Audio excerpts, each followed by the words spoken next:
பகுதியில் அமைந்துள்ளது அருள்மிகு ஸ்ரீ மீனாட்சி சுந்தரேஸ்வரர் மற்றும் முத்துமாரியம்மன் தேவஸ்தானம். இந்த திருக்கோவிலில் சித்திரை பெருவிழாவை முன்னிட்டு திருக்கல்யாண மகோத்சவம் நடைபெற்றது. ஊர் பொதுமக்கள் சீர்வரிசை ஊர்வலமாக கொண்டு வர மீனாட்சி சுந்தரேஸ்வரருக்கு மாலை மாற்றும் நிகழ்வு நடைபெற்றது. யாகசாலையில் சிவாச்சாரியார்கள் வேத மந்திரங்கள் ஓத சுந்தரேஸ்வரர் மீனாட்சி அம்மனுக்கு மாங்கல்யம் அணிவிக்கும் நிகழ்வு நடைபெற்றது. தொடர்ந்து பக்தர்கள் அனைவருக்கும் மாங்கல்யம் பிரசாதமாக வழங்கப்பட்டதை அடுத்து பக்தர்கள் வரிசையில் நின்று மீனாட்சி சுந்தரேஸ்வரரை வழிபட்டு சென்றனர்.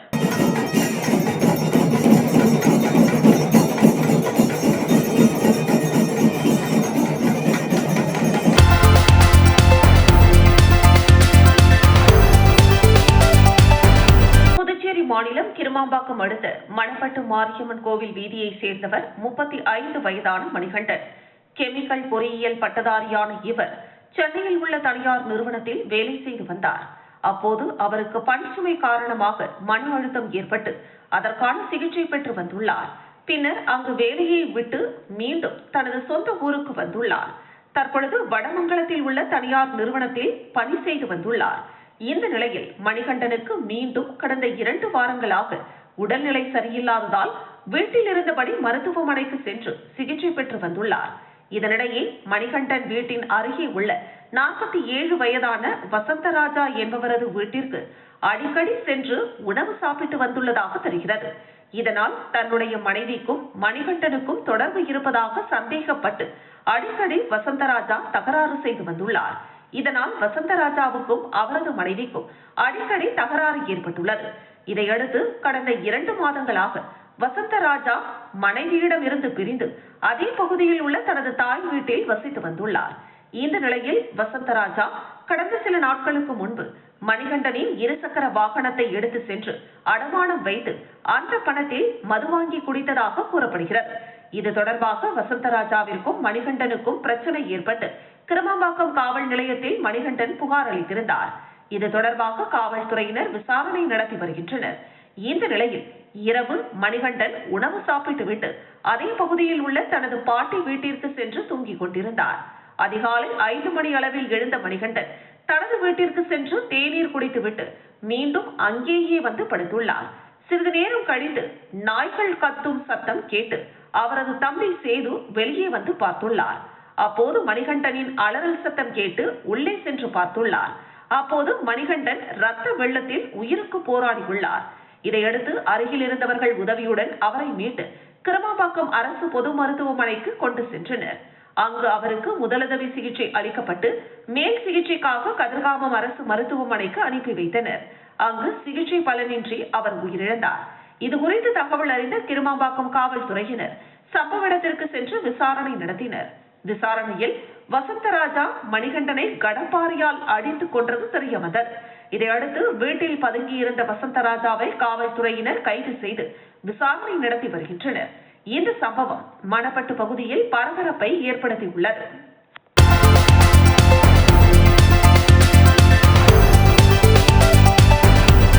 புதுச்சேரி மாநிலம் பாகூர் கொம்யூன் கிருமாம்பாக்கம் கிராமத்தில் எழுந்தருளி இருக்கும் அருள்மிகு ஸ்ரீ முத்தாலம்மன் ஆலய வளாகத்தில் உள்ள அருள்மிகு ஸ்ரீ திரௌபதி அம்மன் மற்றும் அருள்மிகு ஸ்ரீ சீனிவாச பெருமாள் பத்மாவதி தாயார் ஆலயங்களில் அனைத்து பரிவார மூர்த்திகளும் உள்ளன.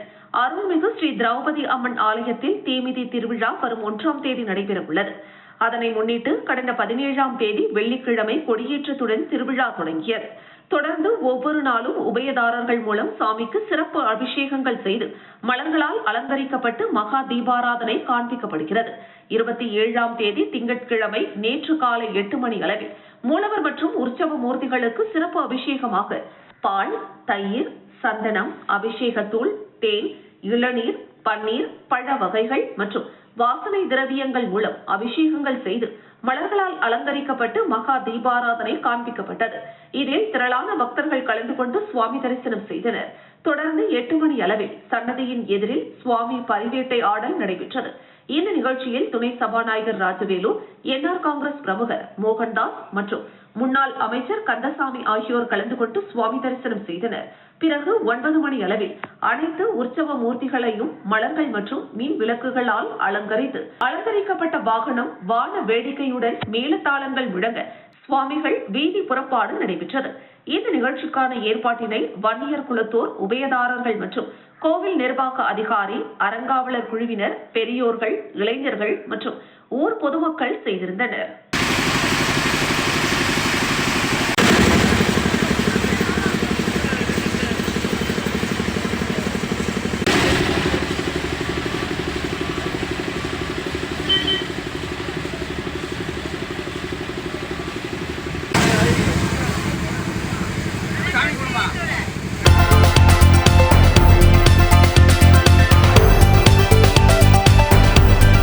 மாநிலம் பாகூர் சட்டமன்ற தொகுதிக்குட்பட்ட மதிகிருஷ்ணாபுரம் கிராமத்தில் அமைந்துள்ள 1000 ஆண்டுகள் பழமையான ஸ்ரீ ஆஞ்சநேயா லட்சுமண சீதா பிராட்டி சமேத ஸ்ரீ பட்டாபிராமன் சுவாமி கோவில் உள்ளது. ஒவ்வொரு ஆண்டும் சித்திரை பிரம்மோற்சவ விழா நடைபெறுவது வழக்கம். இந்த ஆண்டு 23ஆம் தேதி காலை 10 மணிக்கு மேல் சன்னதி எதிரில் உள்ள கொடிமரத்தில் கொடியேற்றத்துடன் திருவிழா தொடங்கியது. தொடர்ந்து சிறப்பு அலங்காரத்தில் சாமி வீதி புறப்பாடு நடைபெற்று வந்த நிலையில் முன்னதாக மூலவர் மற்றும் உற்சவ மூர்த்திகளுக்கு சிறப்பு அபிஷேகமாக பால், தயிர், சந்தனம், அபிஷேகத்தூள், பன்னீர், பழ வகைகள், தேன், இளநீர் மற்றும் வாசனை திரவியங்கள் மூலம் சிறப்பு அபிஷேகம் செய்யப்பட்டு ஆராதனை காண்பிக்கப்பட்டது. இந்த நிகழ்ச்சியில் ஊர் முக்கிய பிரமுகர்கள், பொதுமக்கள், பக்தர்கள் என ஏராளமானோர் கலந்து கொண்டு சுவாமி தரிசனம் செய்தனர். தொடர்ந்து மாலை 6 மணி அளவில் அருள்மிகு ஸ்ரீ கருட வாகனத்தில் அருள்மிகு ஸ்ரீ வரதராஜ பெருமாள் அலங்காரத்தில் சுவாமி அலங்கரித்து திருவீதி உலா காட்சி நடைபெற்றது. பொதுமக்களுக்கு அன்னதானமும் வழங்கப்பட்டது. இரவு கருட வாகனத்தில் ஸ்ரீ வரதராஜ பெருமாள் சிறப்பு அலங்காரத்தில் வீதி உலா நிகழ்ச்சியும் நடைபெற்றது. இந்த நிகழ்ச்சிக்கான ஏற்பாட்டினை கோவில் நிர்வாகத்துடன் இணைந்து அபி குரூப்ஸ் மதிகிருஷ்ணாபுரம் பகுதியை சார்ந்த சிவபிரகாசம் படையாட்சி குடும்பத்தினர்கள் செய்திருந்தனர். விழாவின் முக்கிய நாளான மே 1ஆம் தேதி காலை 6 மணி அளவில் பெருமாள் ரத உற்சவம் நடைபெறுகிறது. 2ஆம் தேதி காலையில் தீர்த்தவாரியும், மாலையில் தெப்ப உற்சவம் மற்றும் வீதி உலா நடைபெறுகிறது. இதற்கான ஏற்பாடுகளை கோவில் தனி அதிகாரி மற்றும் ஊர் பொதுமக்கள், இளைஞர்கள் செய்து வருகின்றனர்.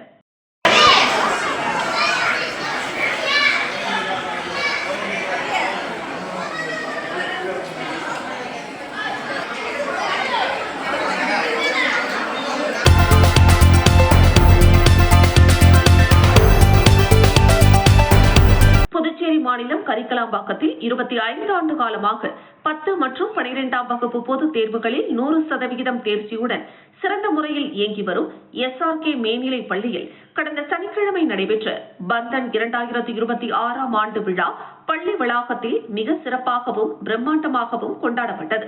இந்த பந்தன் 2026ஆம் ஆண்டு விழாவில் பள்ளி மாணவர்கள் தங்களின் பன்முக திறன்களை வெளிப்படுத்தும் வகையில் மாறுவேடம், வாய்ப்பாட்டு, நடனம், நாடகம், Bharatanatyam, yoga, karate, drums, keyboard மற்றும் ரோபோட்டிக்ஸ் போன்ற பல்வேறு கலை நிகழ்ச்சிகளை நடத்தி பெற்றோர்கள் மற்றும் பொதுமக்கள் மத்தியில் பெரும் வரவேற்பை பெற்றனர். மேலும் புதுச்சேரியில் முதன்முறையாக எந்த கல்வி நிறுவனமும் இதுவரை செய்திடாத வகையில் ரோபோட்டிக்ஸ் சிறப்பு நிகழ்ச்சி ஏற்பாடு செய்யப்பட்டிருந்தது. இதில் G20 ரோபோட் டாக் மக்களின் மத்தியில் அறிமுகப்படுத்தப்பட்டு அது நடப்பது, ஓடுவது, கைகளை உயர்த்துவது மற்றும் நடனம் ஆடுவது என மாணவர்கள் மற்றும் பார்வையாளர்களின் மனங்களை கொள்ளை கொண்டது. SRK மேல்நிலை பள்ளி ஒவ்வொரு ஆண்டும் புதுமையான கருத்துக்களுடன் மாணவர்களின் திறமைகளை வெளிக்கொணரும் முயற்சியில் தொடர்ந்து முன்னிலையில் இருந்து வருகிறது. இதன் தொடர்ச்சியாக பள்ளிக்கான புதிய AI அடிப்படையிலான இணையதளம் மற்றும் தனிப்பட்ட மொபைல் ஆப் அறிமுகப்படுத்தப்பட்டது. இந்த விழாவில் SRK பள்ளியின் நிறுவனர் தியாகராஜன் சிறப்பு அழைப்பாளராக கலந்து கொண்டு குத்துவிளக்கேற்றி விழாவினை தொடங்கி வைத்தார். பள்ளியின் தாளாளர் டாக்டர் மகேந்திரன் விழாவிற்கு தலைமை தாங்கினார். பள்ளியின் ஒருங்கிணைப்பாளர் சங்கீதா பள்ளி ஆண்டு விழாவை சிறப்பாக ஒருங்கிணைத்து வழிநடத்தினார். விழாவில் KG மாணவ மழலை செல்வங்களின் ஃபேன்சி டிரஸ் நிகழ்ச்சி நடைபெற்றது. புதுவிதமான முறையில் ராமாயணம் மற்றும் மகாபாரதம் ஆகிய இருபெரும் இதிகாசங்களின் முக்கிய கதாபாத்திரங்களாக மாறுவேடமிட்டு வந்து விழா மேடையில் ஒருங்கிணைந்து நின்று காட்சி தந்து அனைவரின் பாராட்டையும் பெற்றனர்.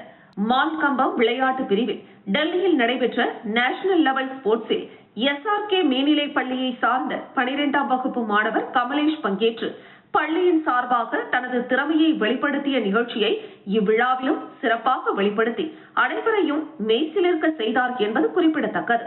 இந்த பந்தன் 2026ஆம் ஆண்டு விழா மாணவர்களின் திறமைகளை வெளிப்படுத்தும் ஒரு சிறந்த மேடையாக அமைந்ததுடன் பெற்றோர்கள் மற்றும் பொதுமக்கள் மத்தியில் பாராட்டை பெற்றது.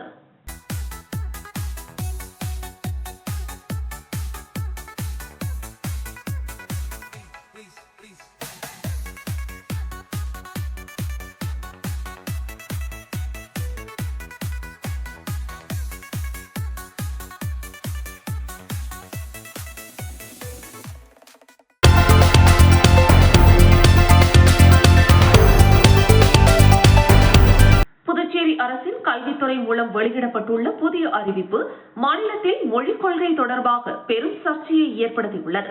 அந்த அறிவிப்பில் 5 மற்றும் 6ஆம் வகுப்புகளில் இருந்து 3வது மொழியை கட்டாயமாக்கப்பட்டுள்ளது என்று தெரிவிக்கப்பட்டுள்ளது. இதுகுறித்து விடுதலை சிறுத்தை கட்சி மாநில முதன்மை செயலர் அறிவுத்தமிழன் செய்தியாளர்களை சந்தித்து கருத்து தெரிவித்தார். அப்போது அவர் கூறுகையில், ஏற்கனவே 5ஆம் வகுப்பு வரை மாணவர்கள் விருப்பப்படி 2 மொழிகளை தேர்வு செய்து படித்து வரும் நிலையில் தற்பொழுது 3வது மொழியை கட்டாயப்படுத்துவது தேவையற்ற சுமையை ஏற்படுத்துகிறது. மாணவர்களுக்கு ஆங்கிலம் உள்ளிட்ட 2 மொழிகளே போதுமானது. கூடுதல் மொழி கட்டாயம் கல்வி சுமையை அதிகரிக்கும் என்றார். மேலும் தேர்தல் நடைமுறைகள் அமலில் இருக்கும் நேரத்தில் இத்தகைய அறிவிப்பு வெளியிடப்பட்டிருப்பது மக்களிடையே அதிருப்தியை உருவாக்கியுள்ளதாகவும் அவர் குறிப்பிட்டார். இதை கண்டித்து கடுமையான போராட்டங்கள் நடத்தப்படும் என்றும் எச்சரிக்கை விடுத்தார்.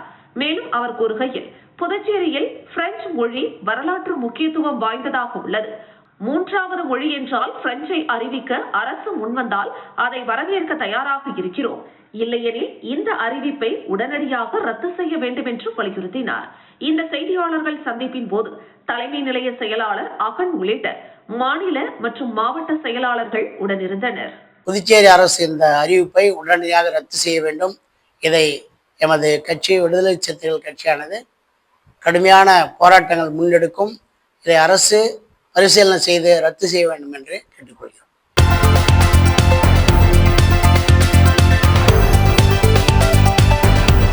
ஆந்திர பிரதேசத்தில் அடிக்கடி ஏற்படும் மின்வெட்டு மற்றும் இயந்திரங்கள் மூலம் பயிர் அறுவடை செய்வதால் பெட்ரோல் மற்றும் டீசலுக்கு அதிக தேவை ஏற்பட்டுள்ளது. கடல் மற்றும் ஆற்று பகுதியில் இறால் மற்றும் மீன் குட்டைகளில் அதிக ஜெனரேட்டர்களை பயன்படுத்தி வருகின்றனர். இந்த சூழ்நிலை காரணமாக ஆந்திராவை ஒட்டியுள்ள ஏனாம் பிராந்தியத்திற்கு பெட்ரோல் மற்றும் டீசல் தட்டுப்பாடு ஏற்பட்டுள்ளது. எனவே பெட்ரோல் நிலையங்களில் கூட்டம் அலைமோதுகிறது. பெட்ரோல் நிலையங்களில் காவல்துறை முன்னிலையில் எரிபொருள் விநியோகம் நடத்த ஏனாம் நிர்வாகம் நடவடிக்கை எடுத்துள்ளது. ஏனாம் காவல் கண்காணிப்பாளர் வரதராஜன் மேற்பார்வையில் மக்களுக்கு தடையின்றி எரிபொருள் கிடைக்க ஏற்பாடு செய்யப்பட்டது. எண்ணெய் நிறுவனங்களிடமிருந்து வரும் விநியோகத்தில் ஏற்பட்ட சிக்கல்கள் காரணமாக கடந்த சில நாட்களாக எரிபொருள் தட்டுப்பாடு நிலவி வருகிறது. இதனால் செவ்வாய்க்கிழமை முதல் ஏனாம் உள்ளூர் மக்களுக்கு பெட்ரோல் மற்றும் டீசல் ஆகியவை உள்ளூர் பெட்ரோல் நிலையங்களில் காலை 5 மணி முதல் காலை 8 மணி வரை மட்டுமே விற்பனை செய்யப்படும் என அறிவிக்கப்பட்டுள்ளது. அண்டை மாநிலமான ஆந்திர பிரதேசத்தை விட ஏனாமில் எரிபொருள் விலை 12 ரூபாய் முதல் 14 ரூபாய் வரை குறைவாக உள்ளது. எனவே ஆந்திர பிரதேசத்தை சேர்ந்த ஆயிரக்கணக்கான மக்கள், குறிப்பாக விவசாயிகள், பிளாஸ்டிக் கேன் மற்றும் பேரல்களுடன் எரிபொருள் வாங்க ஏனாமிற்கு திரண்டு வருகின்றனர். இதுகுறித்து ஏனாம் முன்னாள் அமைச்சர் மல்லாடி கிருஷ்ணாராவ் மற்றும் பல்வேறு சங்கங்கள் இப்பிரச்சனையை எழுப்பியதை தொடர்ந்து பிராந்திய நிர்வாக அதிகாரி சிவராஜ் மீனா பெட்ரோல் நிலைய உரிமையாளர்களுடன் ஆலோசனை நடத்தி காலை 5 மணி முதல் 8 மணி வரையிலான இந்த நேரத்தை ஏனாம் மக்களுக்கு பிரத்யேகமாக ஒதுக்கீடு செய்து உத்தரவிட்டார். Today I given instructions to all the petrol bank and all the sales officers.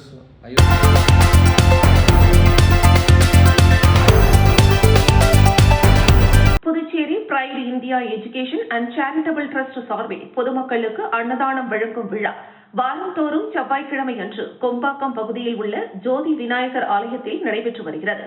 Bright India education and charitable trust தலைவர் ராஜவேலு தலைமை தாங்கி அன்னதானத்தை தொடங்கி வைத்தார். இந்த நிகழ்ச்சியில் அறக்கட்டளை நிர்வாகிகள் பலர் கலந்து கொண்டனர். இந்த அன்னதான விழாவில் சுமார் 300க்கும் மேற்பட்டவர்களுக்கு அன்னதானம் வழங்கப்பட்டது.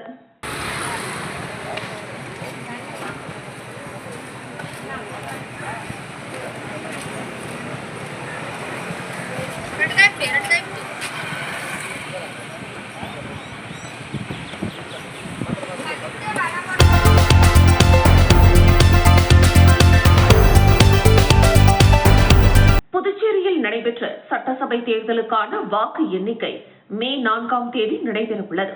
இதனைத் தொடர்ந்து புதிய அமைச்சரவை மே மாத இறுதிக்குள் பதவியேற்கும் என எதிர்பார்க்கப்படுகிறது.